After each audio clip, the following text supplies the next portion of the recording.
తెలంగాణలో రైల్వేల అభివృద్ధిపైన కేంద్రం ఫోకస్ పెంచింది. మేడ్చల్ మల్కాజ్గిరి ఉప్పుగూడ రైల్వే స్టేషన్ను కేంద్ర మంత్రి కిషన్ రెడ్డి సందర్శించారు.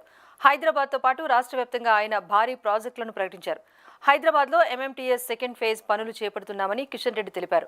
యాదగిరిగుట్ట వరకు విస్తరణ చేపడుతున్నట్టుగా తెలిపారు. కొమరవెల్లి రైల్వే స్టేషన్ను ఈ నెల చివరి వారంలో ప్రారంభించబోతున్నట్టుగా వెల్లడించారు. సికింద్రాబాద్ రైల్వే స్టేషన్కు 720 కోట్ల రూపాయలతో అభివృద్ధి పనులు చేపడుతున్నామని తెలిపారు.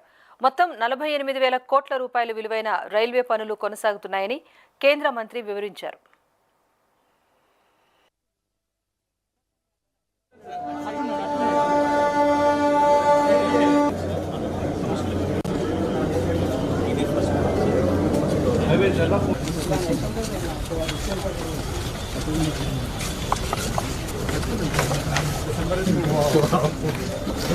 Namaste.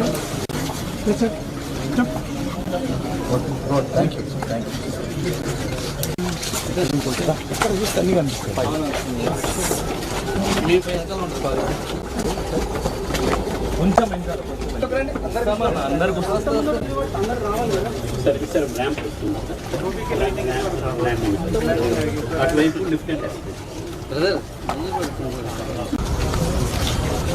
కొంచెం